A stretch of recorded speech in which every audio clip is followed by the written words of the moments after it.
And to give credit din kasi kay Maharlika, ang galing ng messaging na ginamit niya to touch the hearts of the OFWs, yung nakaka-relate sila. Yung in-inject niya kasi na topic or na kumbaga agenda is yung about sa kabit-kabit. Kahit na hindi totoo, yun ang pinagpipilitan niyang storya kasi yun ang story na very effective sa mga OFW, lalo na sa mga babae. Yun nga yung kinayaman ni Tulfo di ba? Oo. Correct, papunta ako dun. Ginaya niya yung kumbaga, yung marketing ng Tulfo na walang episode na walang about kabit. Kasi yun ang matunog sa mga OFW. So, nung pinakalat niya yun na about sa kabit-kabit, ang hindi niya napag-aralan is kung ano ba ang definition ng kabit.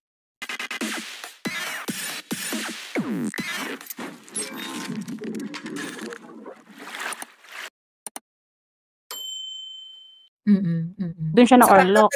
Nag-inject siya ng ganyang kachipa, nakabit-kabit, pero involved si PRRD pa. Kumbaga siya yung PRRD yung core na pinaglalaban natin, yung klase ng governance ni PRRD, yung gusto nating klase ng admin. Tapos, mag-i-issue siya nakabit-kabit. Topic si Duterte. Ano yun? True. Hindi nila iniisip na yung mga ginagawa nilang issue, ultimately, ang latay ng mga latigo nila ay hindi naman mapupunta doon sa mga sinisiraan nila per se. But it is going to have a latay to the Duterte movement kasi ang tatamaan nun ultimately ay si PRRD. Ngayon, sinasabi, ginagamit niyo si PRRD, NM, ganyan. Actually, ikaw, ginagamit mo yung kunwari concern ka, pero gusto mo naman pala talaga siraan si PRRD. Diba? Insidious, very, very insidious yung very insidious yung kanilang, yung kanilang pagsisira sa atin. Talaga, it's really coming from within. Ganun. Ayun. Anyway, ayan. Pagsalitain na natin si Hook Balacano. Hook Balacano. Hello? Hello, Ma'am Joey. Hello sa nakikinig. Go ahead. Malinaw ba ang ako? Boses ko? First Malinaw. time po. Timing na timing yung sabi mo, Ma'am Joey. Actually, I'm an OFW here in Saudi. So, ang sakit lang kasi walang progreso ang bansa natin. Walang asenso, walang development after ni PRD. Bagsak, as in, nakakahiya. Hook Balano, wait lang hold your... Hook Balano, wait lang. Sorry. Hold your thought. Kasi si Ate Mo J, gusto na raw palang magsalita kasi may training na daw siya in a while. Ayan. Unahin lang muna natin si Ate Mo J, tapos babalik tayo sa'yo, ha? Hello po. Rinig ako? Yes. Ayun, nag-notes na ako para diretso na ako. So kasi ito, napansin ko, so nanood ako ng live or yung replay ng live ni Maharlika, and what I've noticed is majority or 90% ng mga fans niya is illiterate sa technology. Sila yung parang mga boomer generation ba yun? Parang bago yung millennial. Para mga nasa 50 plus. So sila yung mga tao na hindi talaga ganun ka-literate pagdating sa technology, na hindi nila alam kung paano tumatakbo yung mga messaging apps. That's why nasasakyan nila yung panloloko ni Maharlika. Hindi kasi nila alam yun. Hindi na i-explain sa kanila. And ito kasi hindi ko nilalahat ng boomer generation na. Kasi yung mga yan, minsan, hindi naman mahirap turuan. Kumbaga parang sila yung ayaw na nilang matuto, ayaw na nilang mag-move on na kung ano na lang yung alam nila about sa technology. Yun na yun. Kaya madali silang ma-persuade.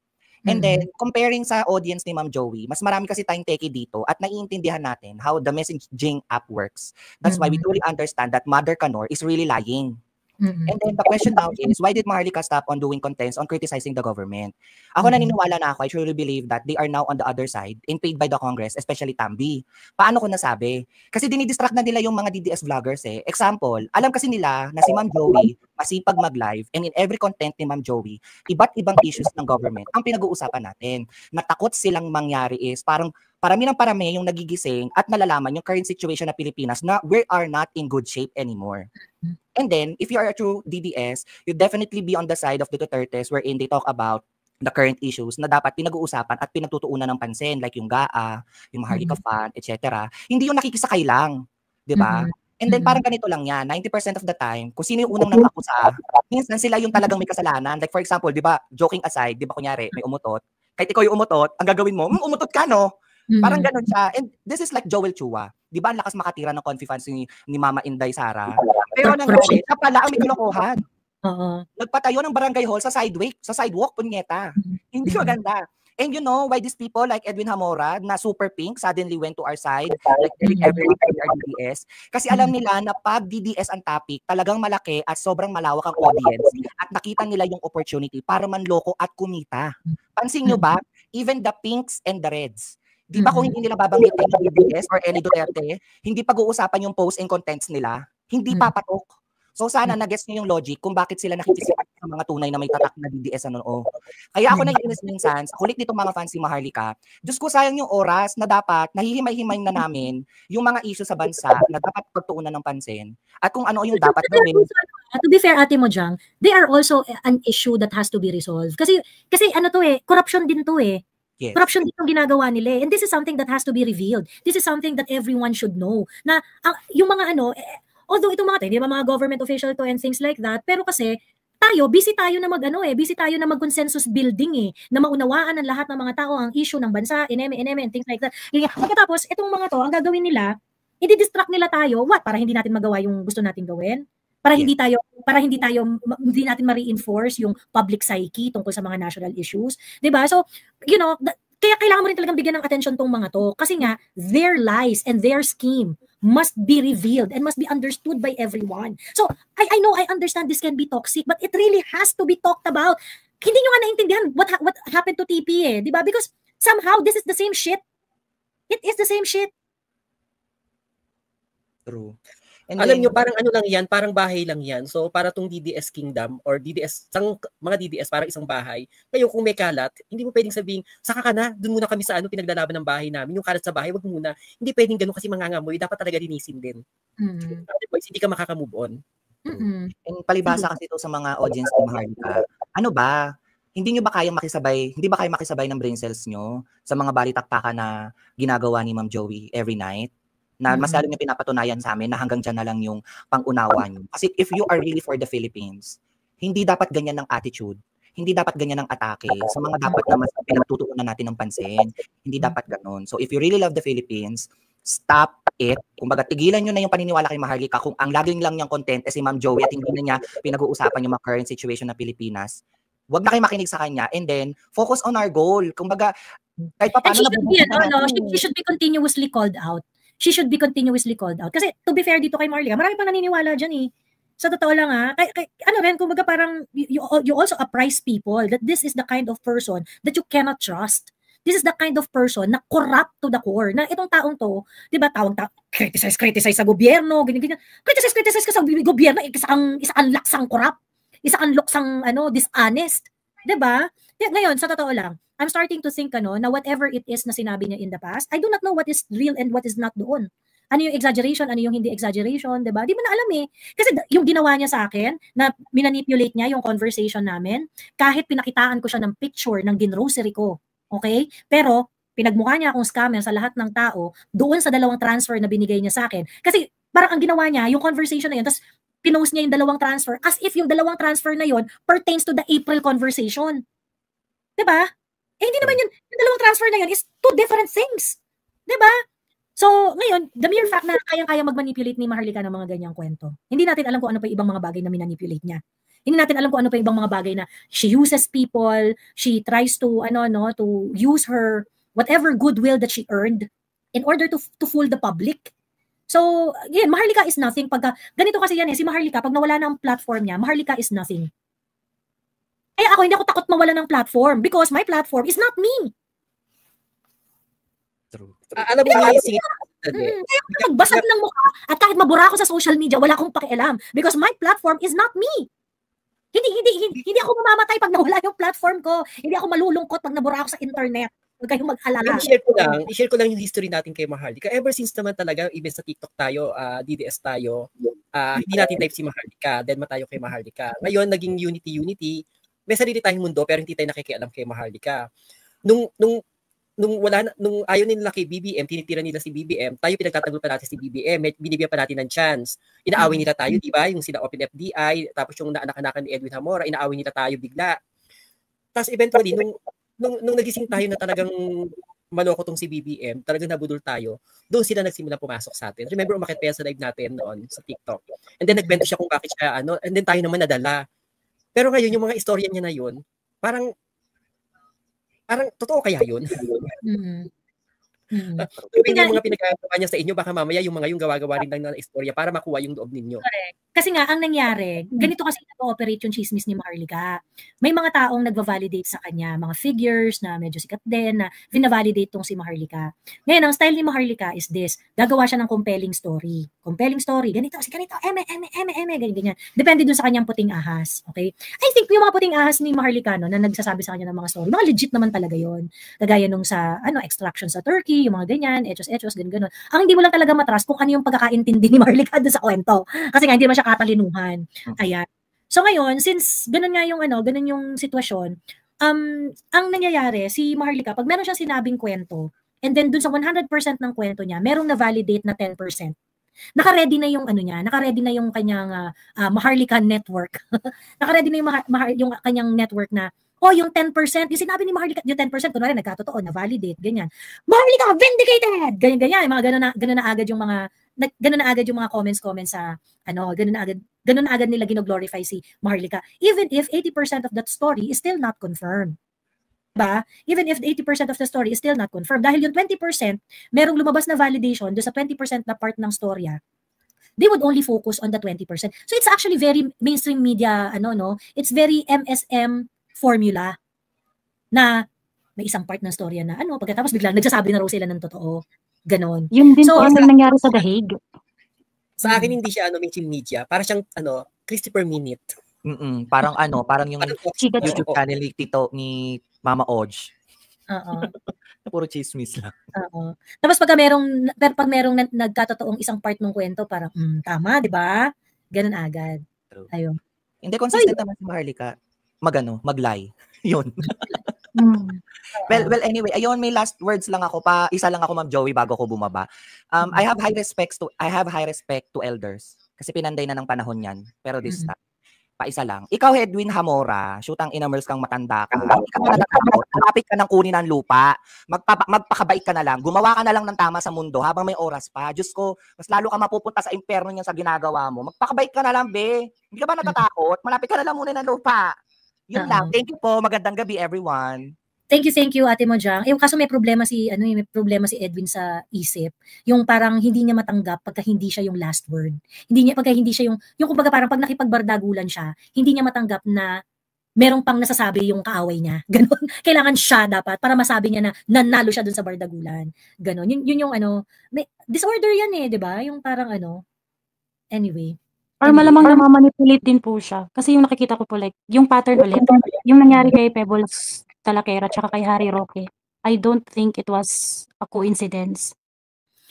Well, magbabarkada yan, si Maui at saka si Pebbles. Si Maui nga, meron siyang post, ang tawag na kay Pebbles, Sis, di ba? Pinapa-verify pa yung information kay Pebbles. I mean, di ba parang, wow, talaga super close kayo, ha? Ayan. Diba? Si Pebbles po yung naging way para maging hotspot si Attorney Harry. Kasi Attorney Harry, nakikipag-close kay Maharlika. If I were him, I will be very, very careful and cautious. Kumbaga, affiliating myself to Maharlika kasi hindi yun coincidence na friend si Maharlika tsaka si Pebbles. Tapos si Pebbles yung nag-out kay Attorney Harry na siya daw promotor ng video. When in fact, pero walang yung kawain ni Maharlika si Pebbles, no? Correct. Kaibigan niya si Attorney Harry. So, yung mga malalaking question. Ayan. Correct. Yung mga malalaking question dyan. Ayan. Ay, balikan na natin si kawawa naman si naabala yung time ni Hook Balacano. Ayan. Hello, Hook Balacano. Sa'yo na tayo ulit. Okay lang. Ayan. Saan ba ako nag-stop? Ayun nga, OFW ako dito sa Saudi. Actually, kasama ko ang parents ko. So, both parents ko is senior na. And thank God, okay naman ang health nila. Pero, kasi sa situation ng bansa natin, imbis na naisip kong mag-for good na sila, parang pinagpipray ko na sana ma-extend pa sila dito kasi sa situation ng bansa natin talagang napaka-hopeless. Sobrang hopeless. Walang patutunguhan itong gobyernong ito kundi sa mas malala pa sa imbornal. I'm sorry to say the word. And sa mga nakakasalumuhan naming mga lahi dito, parang wala kang may pagmamalaki bilang Pilipino kasi nakakahiya ang gobyerno natin. Talagang sobrang, alam mo yon, nasa peak na tayo noon nung time ni PRD. Akala natin yun na yung start ng pag-angat ng kalidad ng buhay natin, ng status natin sa hindi lang sa Pilipinas pati sa ibang mundo, sa ibang bansa. Pero in a span of 3 years, bumagsak tayo talaga. So, ewan ko kung paano to, bawi na lang siguro next slide. Sakla pa, no? Grabe. And just to demonstrate, actually, ito nga yung mga,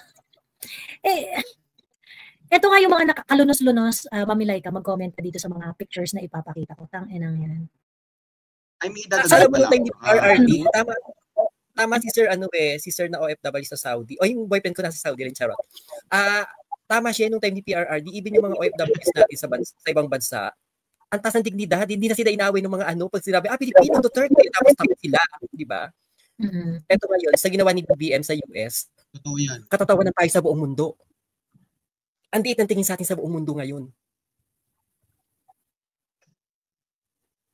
Nung time na pumunta dito si Trump, nung nag-state visit siya, parang 3 days ata o 4 days.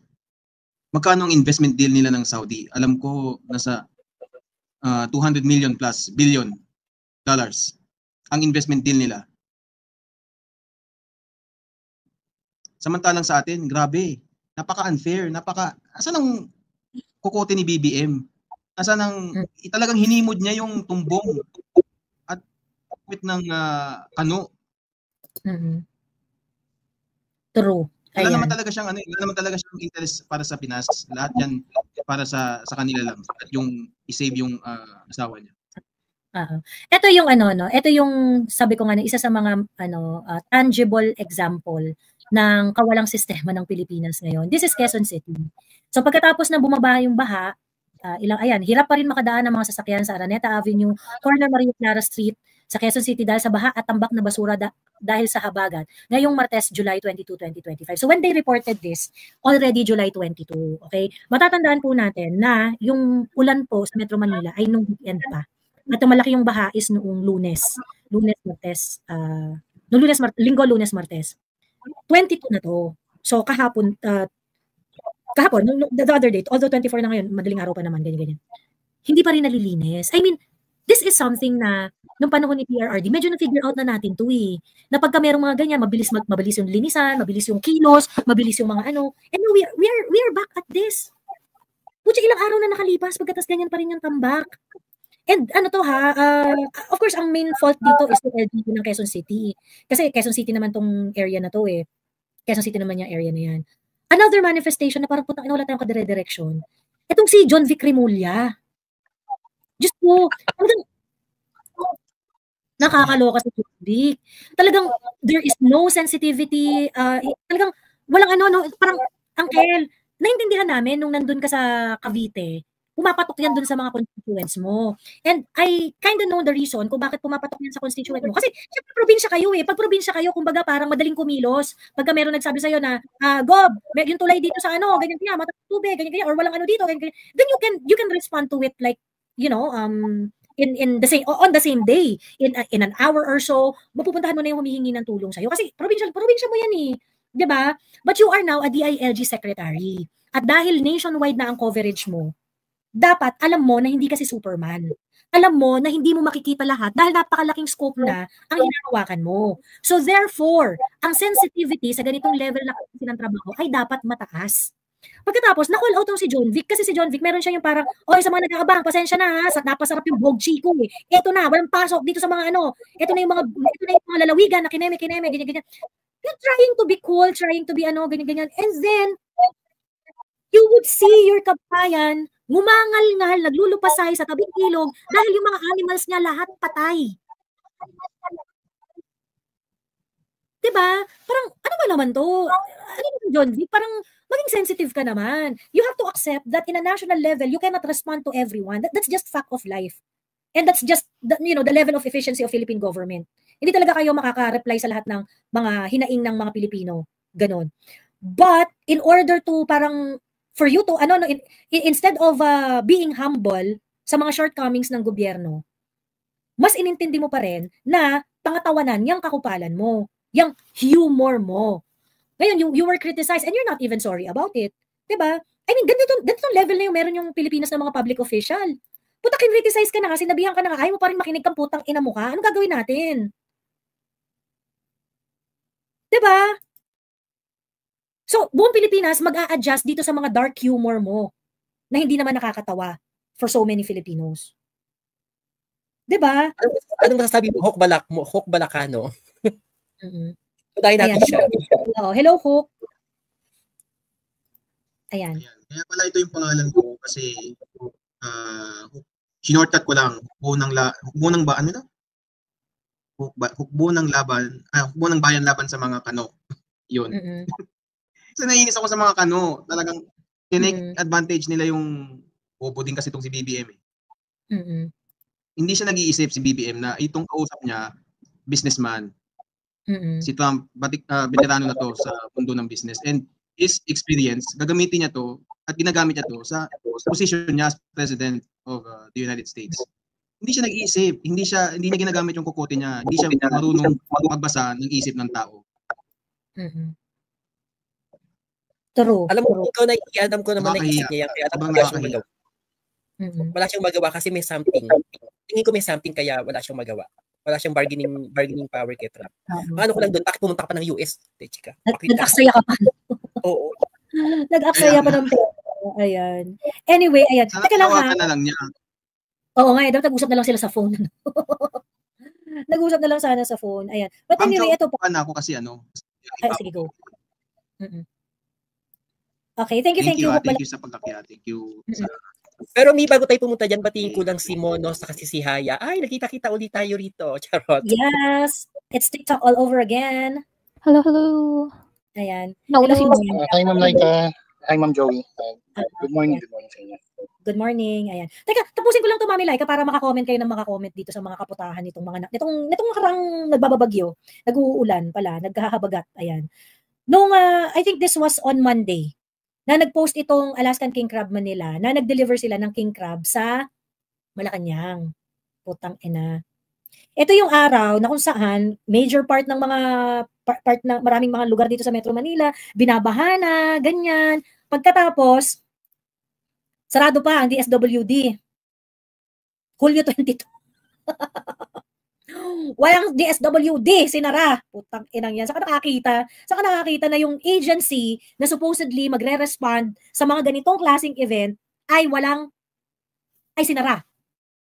Sabi nung may nag-message sa akin, no? Sabi gano'n, Miss Joey, yung asawa ko, 13 years sa DSWD, kahit siya nagtataka, bakit wala silang pasok? Bakit wala kami pasok? Sabi gano'n, sa 13 years ko sa DSWD, ngayon lang nangyari to. Kung kailan may bagyo, tang ina. Diba? So, kailan ba kayo magre-repack ng mga pagkain or magpe-prepare ng disaster relief? Diba?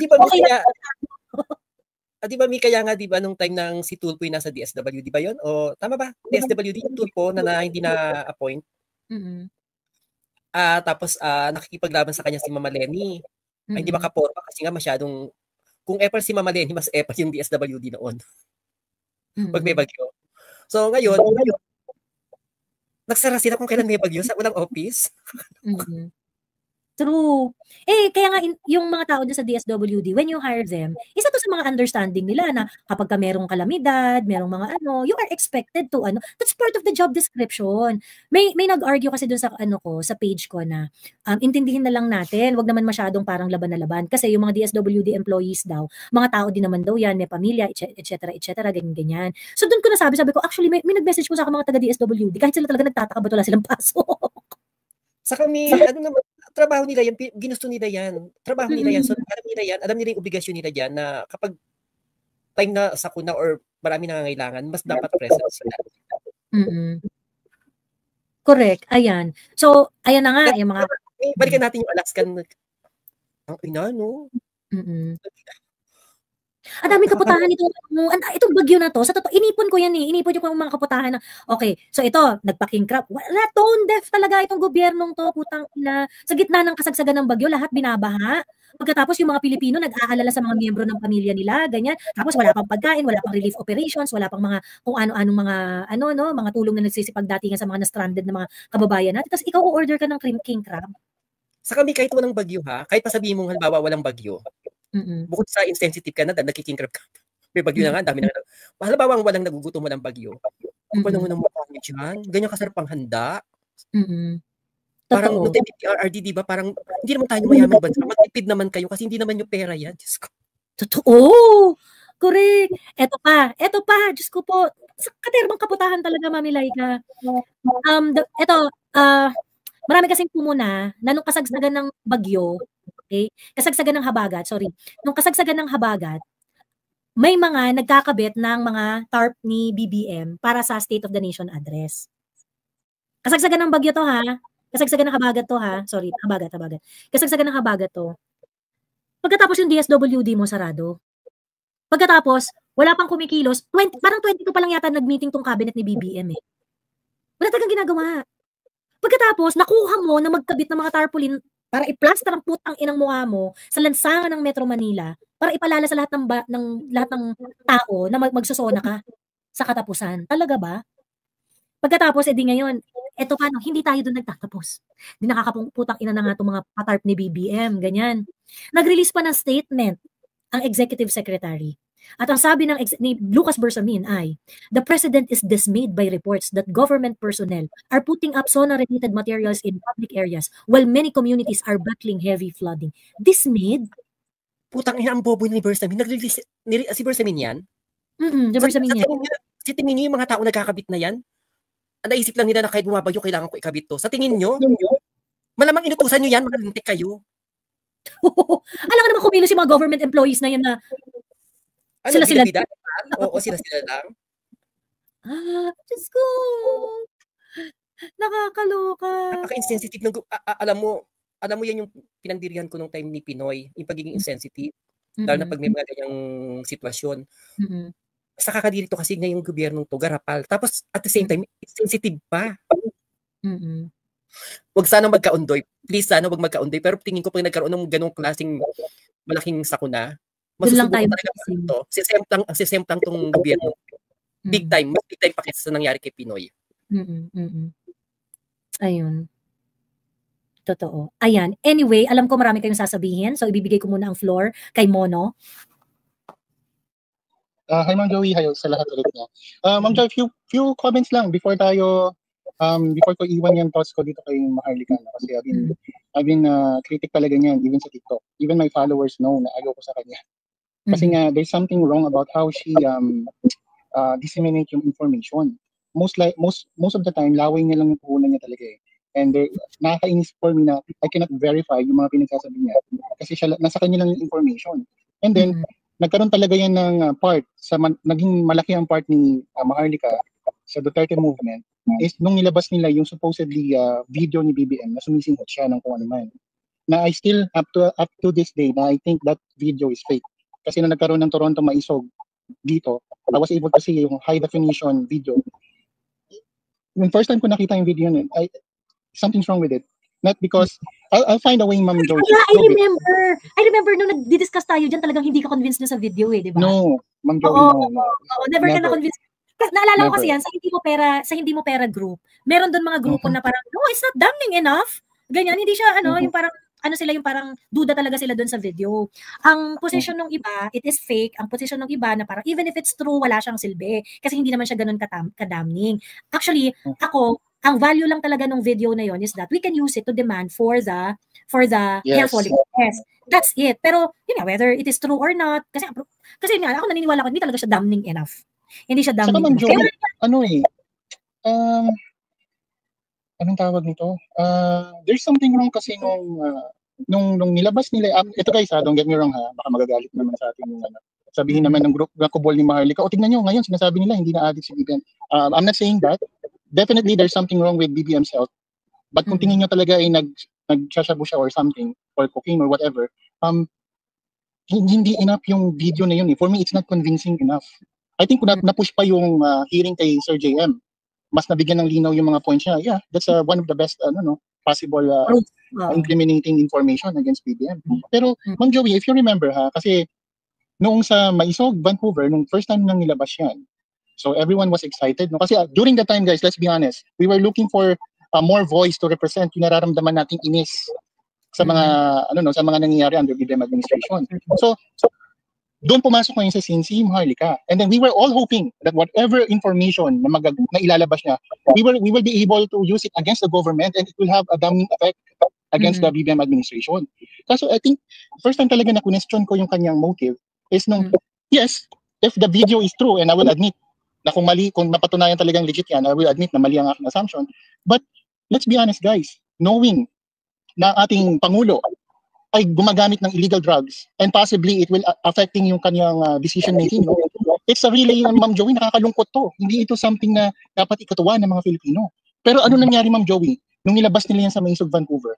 After they released the video, anong ginawa nila? Nagsayawan sila doon, nag-party-party sila. Like, sabi ko, what the fuck is going on here? Itong information na to directly affects, kung totoo man, directly affects yung mga mamamayan na namumuhay lang ng isang kahit-isang tuka. But here they are, nagpa-party-party siya doon. Like, she was dancing and she was happy. Sabi ko, there's something's wrong. There's really something wrong here. So, kaya Ma'am Joey, no, I oppose na legit yung video na yon. There's something, it looks like, kasi nga ayoko namang sumabay during that time dahil si Ma'am Sas is, tawag nito, hit na hit sa kanya yung video na yon eh. So I was like, okay, let's, maybe tama nga naman, baka legit. Pero, guys, nakidnap na si Tatay Digong. Oo. Actually, may nagkwento, may nakausap na rin ako na parang, wala kasi sa timing, yung kumbaga parang, kasi di ba yan naman yung sinasabi ni PRRD na there is always a time for everything. Kung mas naging patient lang siguro doon sa video na yon, kung yon ay, what do you think would be the effect kung nilabas yan after nung kidnapping? Ngayon, okay Ma'am Joey, itong after na madisko ito, may namatay yung anak ni Tantong ko, right? Imagine yung effect niyan kung ngayon nila nilabas yan. Right? Pero at the end of the day, Ma'am Joey, talaga sa totoo lang, I didn't believe that. Ang daming nagalit sa akin, ang dami, that's fine. Kasi like, I'm just gonna say what I want. Yun ang kagandahan, Ma'am Joey, sa grupo natin eh. Which is wala sa kabilang ibang grupo na I can say things opposing to your view, pero walang personalan. Right? Yun ang maganda, Ma'am Joey. It means talaga na we're all just thinking. Nagkikritical, we're just like a part of a certain group talaga na supporter ni Tatay Digong. Trying to critically think. No? Tapos ito pa, Ma'am Joey. Wala daw si, ang tawag dito, wala si Maharlika sa Vancouver. Ayan, wala ba? Ay, nilabas nila yun doon sa Maze of Vancouver. Tapos may nung pa-party-party. I could be wrong, it could be on LA. Ayun sa LA yun. Kasi nilabas nila sa LA. Nilabas nila sa Vancouver. Yeah, it could be on LA. Thank you for the correction na. So yun nga, pero at the end of the day, after nilang ilabas yung video, nag-party-party sila, which is kind of doesn't make sense. Yun yung merong naka-live sila eh. Naka-live sila even after. Kasi yung sa Vancouver, nung nag-live sila, kinap nila yung live. Hindi nila pinakita nila yung video. Okay. Thank you po sa thank you sa correction. Anyways, pero Ma'am Joey. Agree ako kay Mono. Kahit sa TikTok noon, nung lumabas yung video, si Mono, hindi siya ganun ka-convinced nung time na yun eh. Ito rin yung maganda sa grupo natin, di ba? Kahit kami ni si Haya, may disagreement kami sa Kuya Miko. Pero, personalan, di ba? Parang pinagtawanan nga ako ni Mono, Miss Laika, kasi yung may sinend akong picture doon sa yung video. Ang harsh ni Mono sa sorry. Natin doon. Sorry. But if I'm a little bit harsh, guys, sorry. Kasi nga, Ma'am Joey, di ba? Ito isa rin sa maganda dito sa grupo natin, yung core group talaga, is kapag merong mali, we welcome corrections. Hindi natin to, we don't stand by the things that it was already corrected. Katulad yan, someone corrected me na sa LA yun, then that's fine. But bottom line, yung reaction kasi nila doon sa video, right? Tapos, Ma'am Joey, ito pa ngayon nakikita kung gagawin nila. Kasi nga, late lang naman yan sila pumasok to show ng concern sila kay Tatay Digong. What I'm seeing now is, at the end of the day, i-blame nila yan, yung grupo na yan. Hopefully I'm wrong. If I'm wrong, then I'm sorry. I-blame nila yan si BP Sara of whatever's gonna happen kay Tatay Digong. Ang magiging bukang bibig ng mga yan is, kung nakinig ka lang kay Tatay Digong, kaysa tatay mo, hindi sana siya nagkaganyan. Kasi, guys, meron na ako mga kakilala na yan na ang sentiment. Okay, and follower niya. Papunta talaga sila dyan. Papunta sila dyan. Kaya nga kasi, ang loyalty nila, ang ipapakita nila dito, ang ipi-play nilang narrative is, ang loyalty nila na kay Tatay Digong. At BP Sara is not Tatay Digong. Yan yun, guys, be careful. Yung mga naniniwala naman na, oh my God, na blue code, tapos kinabukasan, nag-concert pala sa Duran-Duran. Yung puting ahas na, oh my God naman. Anyways, Ma'am Joey. Totoo. Yun yung stand ko nung yung unang-una pa lang na kinall-out ko si Maharlika. Sabi ko that she needed to be called out kasi alam ko na kung saan papunta yan eh. Sisiraan yan si Inday Sara. Magiging rabbit attack. Meron na. There's a group. Meron na. Nagpe-prepare na sila. Kaya sabi ko. Section, lumalabas na. Di ba? Kasi, guys, paano nila, paano nila maipapakita na talagang mahal nila si Tatay Digong? See how they were banking dyan sa issue ni Jazz? Right? Kasi ganito yan, guys. Bakit nila ganyan ginawa yan? Yung issue kay Jazz. Kasi, ang pinaka-rule natin noon, nung wala pang ganitong labo-labo yung mga supporter ni Tatay Digong, kung ano man ang sabihin ni Tatay Digong, yun. Okay? Yun ang information na tama. Kaya si Tatay Digong hindi makapagsalita, gawa na sa loob siya ng ICC. How can we confirm itong mga issue nila kay Jazz? So they're banking sa silence ni Tatay Digong because nasa loob siya. Ngayon lang nila ginawa yan. This is the only time that they attack mga core group talaga ng Duterte nung nasa loob na si Tatay Digong ng ICC. Kasi madedebang sila ni PRRD kapag ginawa niya. Yes. Kung diba si PRRD. Diba? Si TP nga, Ma'am Joey, di ba? Si TP, di ba? Anong pautot ni TP ng eleksyon? Na, kinokontrol ng ibang tao. Si Tatay Digong, let him, di ba? Tapos anong ginawa ni Byron? Ni Banat Bay? In-interview si Tatay Digong. Ano sabi ni Tatay Digong? Anong sinasabi niyo na kinokontrol ako ng iba? Imagine if magyari yan kay Maharlika, na sabihin ni Tatay Digong na yung mga chismis niya ay mali. Do you think? Kaya niyang i-take yan? So no, she's taking advantage si Tatay Digong na sa loob. And yung silence ng mga Duterte siblings because they don't want to be in part of that. Kasi alam mo, Joy, ito personal personal opinion ko lang. I think yung binabala ni Maharlika, it came from, I don't know, some past or a recent partner ni Tatay Digong, may mga hinanakit niya. And yun ang naikwento siguro kay Maharlika. Ngayon, yan ang binabala ngayon ni Maharlika against Jazz or whoever woman. Imagine, Ma'am Joey, ini-issue niya sa inyo, si Atty. Trixie, tinira niya yung sasakyan daw na binigay ni Larry Gadon kay Atty. Trixie na na-debunk na. Ilang beses na nasagot yun. Yun ang ginagamit niya ngayon. So guys, no, like, if you can prove I'm wrong, that's fine. Pero at bottom line ito, let's trust the Dutertes. They've proven their political will and yung smart nila when it comes to decision making.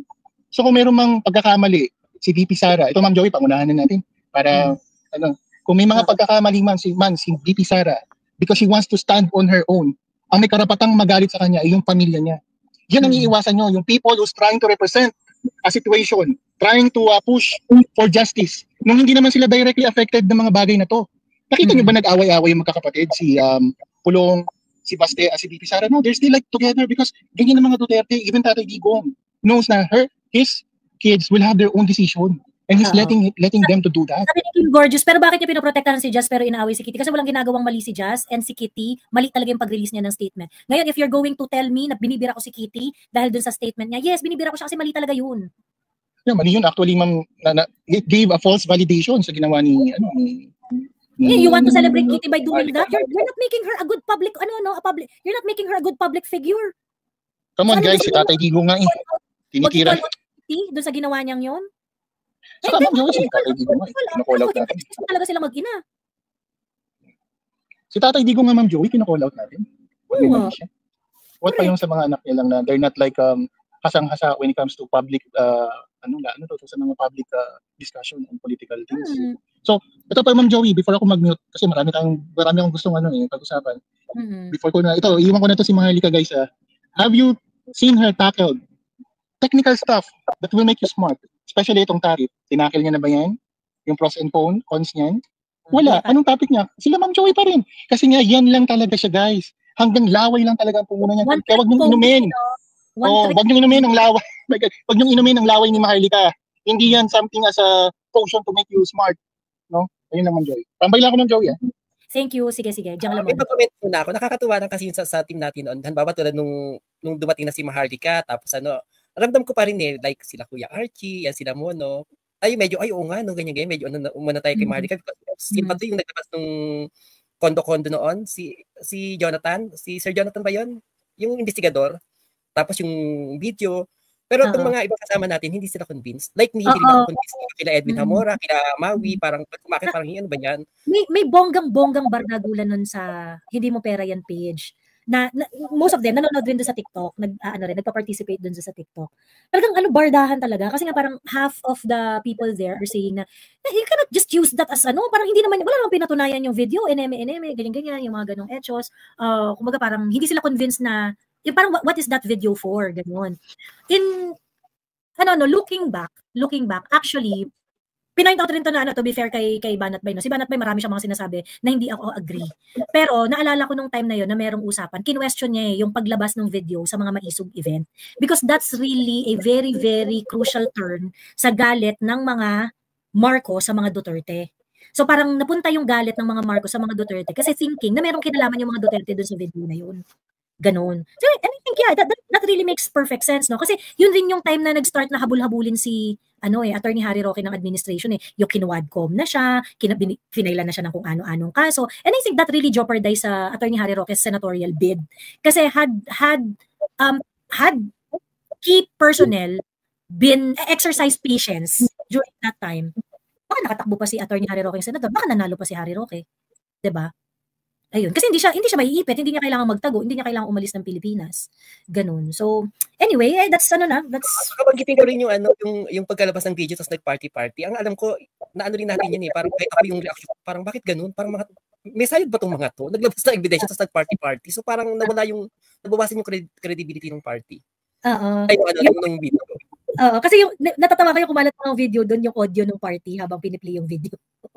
Oo. Diba, yung mga video na kumalat noon, screenshot noong live while they're having a party. Sa LA na yun. Tama sila, Pochka. Hindi yun sa Canada. Although sa Canada, pinalabas rin yung video pero hindi na nila bin-broadcast sa live. Ganun. Kaya ganun po, nung time na yun, syempre kami, parang, yung sa akin yung party na yun, parang, nakakaano sa akin, pero hindi ko kino-contrast yung monopolista o kaya yung ibang mga nasa offers. Para pag hindi ko sila inaaway, kasi pag dumating yung panahon na ganito, may isip mo, nga pala may punto sila. May input nila, ganon. Hindi mo kasi yun yung pakiramdam nila, bakit mo kukontrahin, bakit mo sila, ba't mo aawahin, di ba? It only shows, Mami Laika and Madam Joey, no, na mature talaga yung grupo natin. Kaya sabi ko nga, Ma'am Joey, kahit na may mga disagreement tayo, na ang sarap nitong grupo natin kasi kahit sa hindi mo pera yan, isa ako dun sa nakikipag-away. But no one called me like no one called me like names and stuff. Talagang more on technical kung bakit mo nasabing peke yan, pakita mo yung process. Like, masarap yung pinag-usapan Pero ito like si Maharlika gagawin ka lang ng kwento. Come on guys, it's 2025. It's so 1970s yung ganyang style. 2025 na. True. Sabi ni Kim Gorgeous, pero nandun pa siya kay Kitty at saka kay Hanelet. Sabi niya, pero masasaktan si PRRD, di ba? Alam mo, Kim Gorgeous, ilang beses ko nang in-address to. Hindi ko alam bakit hindi pumapasok sa utkokote mo. So parang minsan, I really feel that you're just deliberately doing this. Si PRRD, tanggap niya na ikikriticize siya. Okay? Tanggap rin niya na kapag may mali... Anong sabi ni PRRD dun sa anak niya kay Pulong? Di ba nung kinriticize si Pulong nung dahil nang bugbog raw ng security guard nung nasa Congress pa si PRRD wanted to resign. Dahil na-criticize siya doon. You think PRRD is the kind of person who will shy away from criticism? Pag kunwari na-call out tingin niyo magka-clamp up si PRRD tapos malulungkot mo sa but you can criticize ang anak ko si Kitty. That's not the PRRD that I know, Kim Gorgeous. I do not know who PRRD, kung sinong PRRD yung tinutukoy mo. Kasi pagkakakilala ko kay PRRD, hindi siya umiiyak dahil na-call out ang member of the family. So hindi ko alam kung bakit inuulit-ulit mo yan. Lagi niyong nilalabas at umiiyak kayo na nakikriticize si Hanelet at saka si Kitty. Deal with it. They're also public figures. Makikriticize talaga sila sa action nila. Saka, Ma'am Joey, naglabas na ba ng hinanakit si Kitty about the criticism? Wala naman Wala naman. Yan yung mali Yeah, Ma'am Joey, kaya yan yung mali dito sa mga to. You're trying to represent the feeling of someone na hindi naman kayo directly affected. Diyan kayo umiikot ngayon. For all we know, hindi natin alam because Kitty was learning from it, di ba? Yeah. Hindi, like, to stop representing people's feeling. Hindi naman kayo directly affected. Ayun. Hindi naman politician si Kitty Nung time rin naman na yun, hindi rin naman politician pa si Pulong I'm not so sure. Hindi pa rin naman politician nun si Pulong But Kitty is a public figure already, no? Public figure na rin si Kitty. So, ngayon, if Kitty, in fact, kakatapos pa lang ng eleksyon, si Kitty umaakyat na siya sa stage ng ng partido ni PRRD. So, yung sasabi mo, hindi siya politician, yeah. But, she's a public figure already. 'Di ba? And if she doesn't want to jeopardize her future political career, avoid making statements like that. Saka, Ma'am Joey, na-add ko lang Guys, for Duterte family and sa mga anak niya, and whoever carrying the name Duterte, expect na nila yan. So they have to, yung sarili nila, they have to put it on a high performance lagi, whether they're like a public figure or not. Kasi makikriticize talaga at makikriticize sila kasi ang galing ng pinakatatay nila and people around them, whether they're doing the right thing or not, may masasabi sa kanila yan. So, bakit kailangan natin silang protektahan to those criticism that will build their character? Like, I don't get this, like people like, Duterte yan eh. Bibibihin mo, Duterte hindi bagay. Hindi bagay na binibaby ang mga Duterte. Guys, si BP Sara nga binugbog na ng buong Congress eh. Nagpa-baby ba yan si BP Sara? Hindi. So if Kitty wants to stay or wants to keep on using the Duterte name, she needs to toughen up. In politics, she really needs to toughen up. Yeah. If she doesn't want to be called out, siguro baka hindi rin para sa kanya ang pagiging public servant, di ba? If kunwari sinasabi ninyo na nasasaktan siya or nabubisit siya, na kinikriticize siya, then probably this is not her path. But remember, di ba, supposedly maglo-law school na rin yan si Kitty. Very siya, di ba sabi nga ni Inday, niyayakap ni Kitty yung kanyang public persona.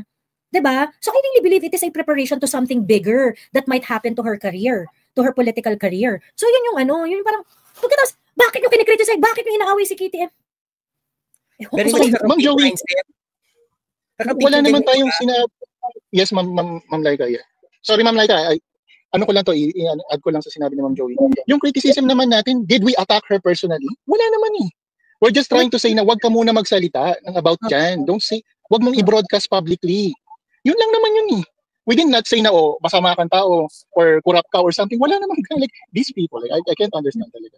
Hindi ko maintindihan. Yung parang, saan magagaling yung ka-OA yan sa parang ginagawa ninyong cotton ball si Kitty. Parang yun ang OA actually. Yun yung sobrang OA. Ayun. Sabi ni G-Mike, congressman na daw si Pulong noon. Pero hindi kasi congressman si PRRD that time. Si PRRD yung congressman that time. Di ba? Parang magre-resign siya as congressman tapos pinigilan siya ng kapwa niya congressman na wag mag-resign.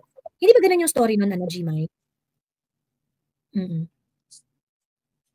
Madam, may i-add sana ako dun sa sa observation nyo ba? Yung about sa pagiging false advocate ng mga tao.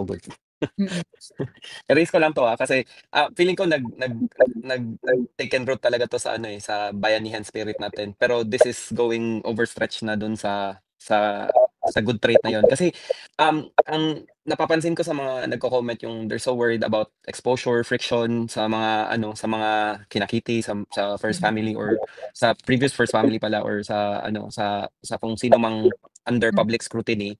Wag natin silang i-advocate kasi that's their personal journey. Gaya na ng sinabi ni Tatay Digong na it's let the fate decide. Kasi ganito yan if we overstep our bounds and masyado tayong nagfo-focus dun sa parang trying to advocate for someone, ang nangyayari yan, we're trying to focus our attention dun na sa tao, hindi na sa atin. Kasi ikukunin ko sana yun, Madam Joy, sa napansin ko nung state visit kay Trump eh. Kasi honestly ako, I'm not a Filipino citizen na ngayon, pero I feel really ashamed and really insulted sa ginawa ng presidente ng Pilipinas. It's so humiliating sa totoo lang.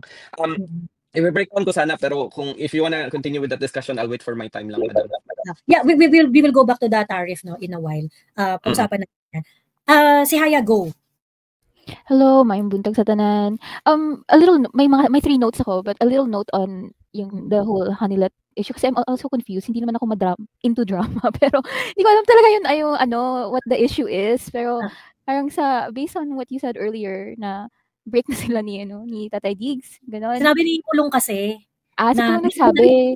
So it must be true kasi galing sa kay Pulong, 'di ba? Alam naman or baka machika si Pulong or nagjo-joke lang. Pero if it's true, then it gives me more parang reason to yung assumption ko na Hanilet and Kitty are functioning in a very high emotions, no? Yung highly aroused sila kasi I think we have to put ourselves in their shoes na what happened to PRRD, mas malaki yung impact sa kanila personally than us. I mean, we were affected. Hindi naman natin tatay hindi naman blood related natin si PRRD, hindi natin partner si PRRD, but we were also affected. How much more sa kanila? So, kung high kasi yung emotions nila, maybe Hanilet that triggered them to make irrational decisions. Make irrational decisions. So highly aroused yung emotions nila and they are breaking down in public. So parang there's nothing wrong with telling them not to do that in public naman. Because that's a valid criticism. Pero maybe we should give them more understanding. Gaya nung kay Senator kay Roque, 'di ba? Na Roque was also parang having a breakdown in public.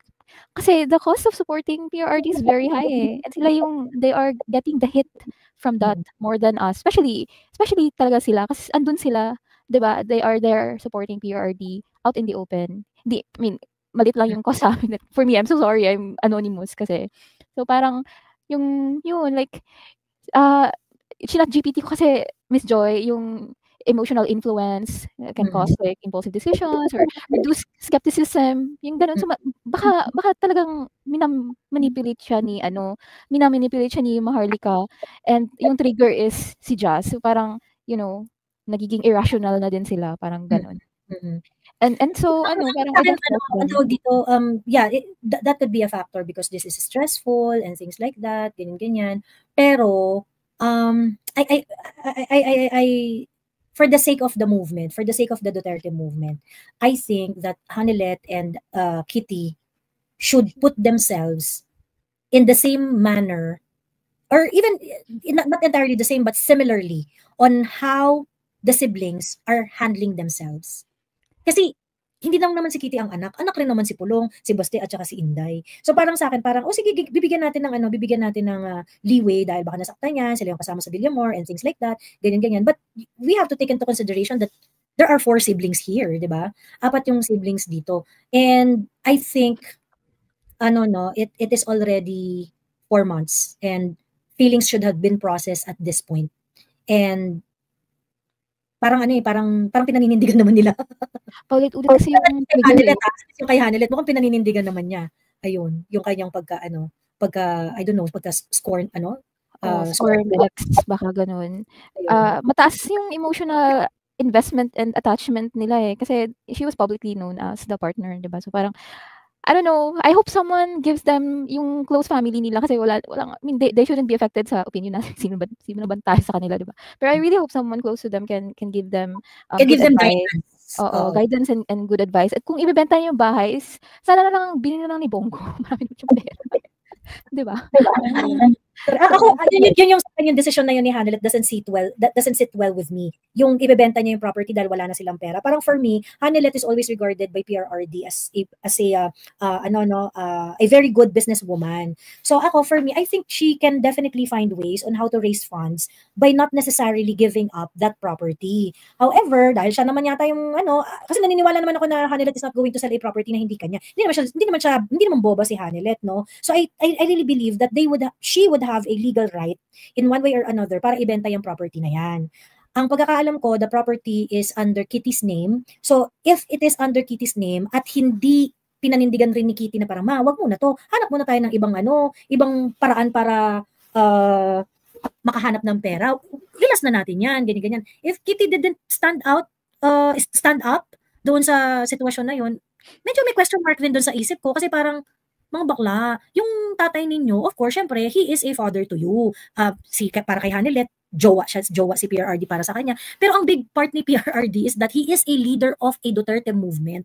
So therefore, sana, ang sa akin, ang hinihingi ko lang is that can these 2 personalities be mindful enough pagdating sa preservation ng legacy ni PRRD?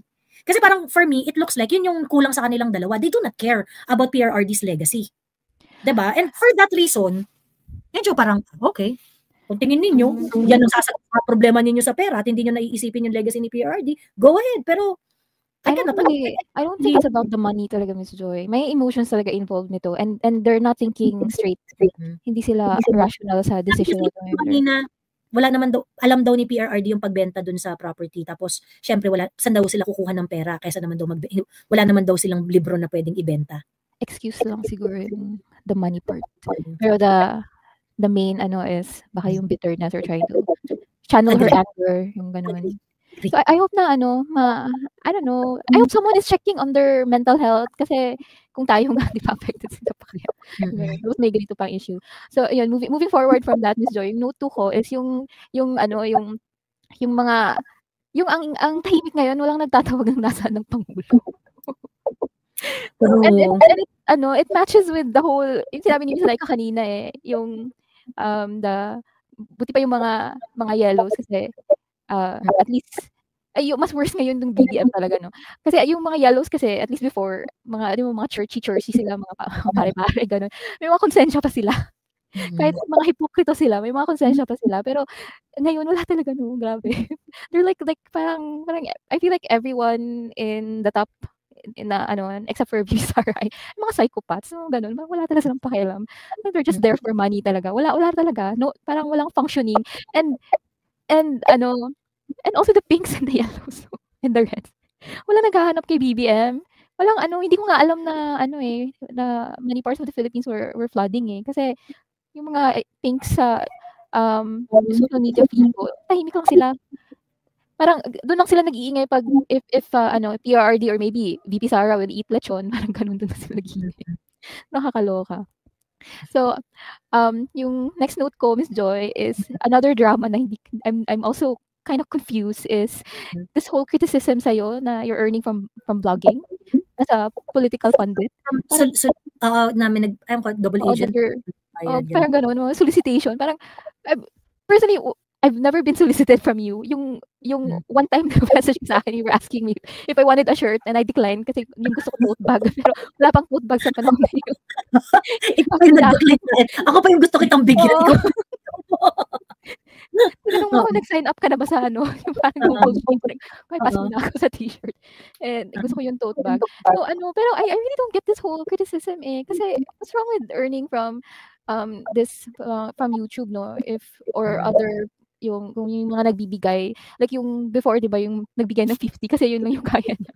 Parang ganun. So, parang what's wrong with that? The value you provide by having this platform is very high. Higher than any of them, higher than Maharlika. Maharlika lang kasi yung pinapanood ko before. I don't know the Maui, sino ba yung iba? I don't know them. Sa away niyo lang ko sila nakilala. Pero I don't find kasi that much value sa kanila. Yung the hours and hours of yung mga discussions natin to get close to the truth or to dissect the whole, jumbled, fuzzy information that the media provides live sa TikTok for free. Free yun. Alam mo, si Haya, nasabi ko rin yan one time sabi kong ganun.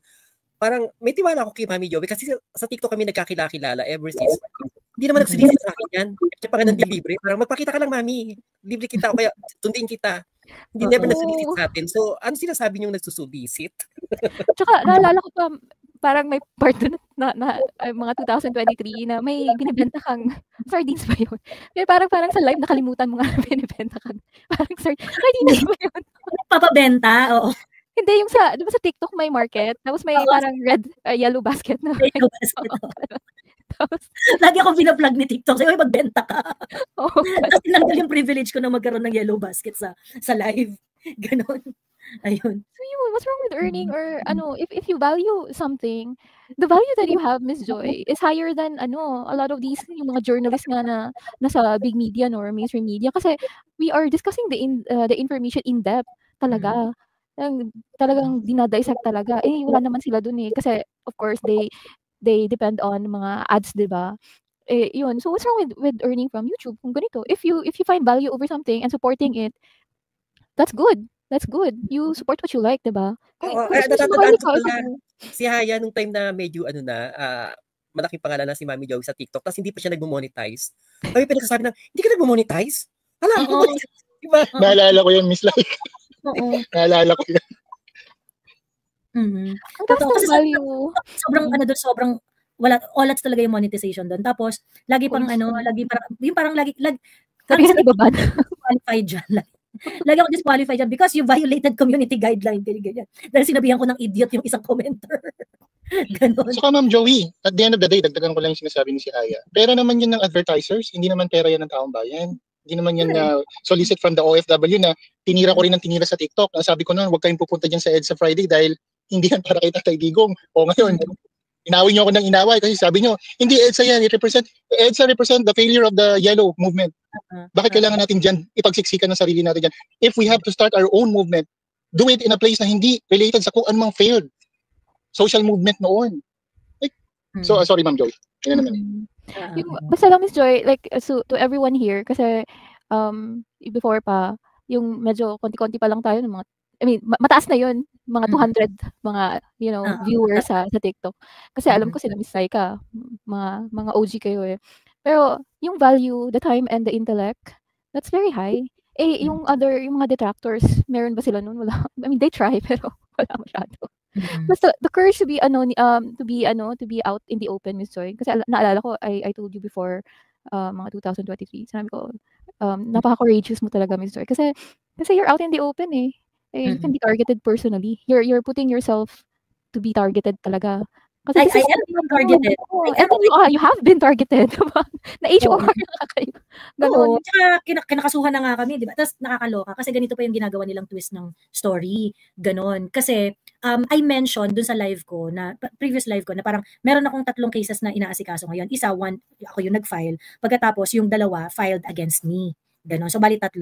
Ganyan. Pagkatapos, the story that they try to perpetuate is that, si Joey, 3 nga ang kaso dyan eh. Ganyan. Parang as if yung 3 kaso na yon are fraud cases. As if mga estafa cases. Alam mo yon? Yung ganyan yung pinapalabas na parang estafa cases, ganyan. Parang yung 3 kaso na yan, okay? Yung isa kay Barbers, okay? Yung isa kay Barbers. Pagkatapos yung 2 kaso, 2 harassment suit that I do not want to talk about it right now, yung isa. Pero yung isa, yun yung kaso na sinampa sa akin ng Police Region 11. Si Paulo, yung kanya na-dismiss na. I think yung sa akin papunta na rin doon, pero hindi pa na-decidean hanggang ngayon. But I think papunta na rin yun doon. But these are harassment cases, no, because of my vlogging, because of what I'm doing. Pero these idiots, lalo na to si Edwin Hamora, pinalabas niya doon sa kanyang vlog na as if I did something fraudulent. That's why I was sued. As in, talagang grabe talaga to. Sabi ko parang talaga? Oh! Yeah, I listened to it. Grabe. Oo. Sabi ko, ito yung risk na pinasok ko, ha? Ito yung risk na pinasok ko sa vlogging. I was sued by Police Region 11 by saying na, hoy, ginawa niyong tagapalakpak yung 55 policemen sa bagong alyansa rally, ganyan. Yun yung sinabi ko, and I was sued for that. I was sued for that statement sa Davao City. Tapos ngayon, itong si Edwin Hamora, he's peddling a story that I was sued, putting all the details of that case for fraudulent reasons. Article 154 is not even about fraud. It's not even about fraud. He's lucky. I think they're really operating on under someone's payroll. Kasi hindi mo may isip yan basta-basta eh. You have to plan all these things that they're being using against you guys eh. Parang I think they're under, yeah, they're under someone's payroll, definitely. Hindi mo yan iti-twist eh, ng ganyan eh. Like, okay. True. Pero, alam mo nakakatawa, Ms. Joy, is that na-HOR na kayo pero wala pa rin silang proof sa mga accusations nila na bayaran kayo. Incompetent nito. Something is very, very wrong. Tapos feeling ko nga sabi kong ganun, siguro yung Pogo, paid by Pogo. Feeling ko sa akin lang rin nila nakuha yan eh. Kasi di ba parang nakwento ko one time sa live na a Pogo PR reached out to me and wanted to pay me 40,000 monthly. Kasi yung kasama-sama ng loob ko, kasi parang putang ina, 40,000 lang ang value ko sa social media. Monthly! Yung Pogo, dami-dami yung pera. Tapos pagbabayaran ako ng Pogo, 40,000 lang. Ganon. So sabi ko, feeling ko, nakuha lang rin nila yun kasi sinabi ko. Ganon. Tapos parang, ayun, so parang sinama na nila ako dun sa were you able to provide any proof? Diba? Na binayaran ako ng Pogo firm, ganyan-ganyan, or whatever. Ganon. So anyway, ayun lang, no? Diyos ko pa nagamit na ang resources ng taong bayan. Hanggang ngayon wala pa namang napapatunayan na narco-vlogger kami, paid kami by illegal drug money, na paid kami by illegal Pogo operators, diba? Saan? Pagkatapos these people are going to say something like, mga scammer kayo and things like that. Putang ina, ako nakapaglabas na ako ng mga ebidensya ko, daig ko pa kayong TRICOM. Diyos ko, nakapaglabas na ako ng ebidensya ko, nakapag-liquidate na ako. Diba? Diyos ko, ayan. Yung chat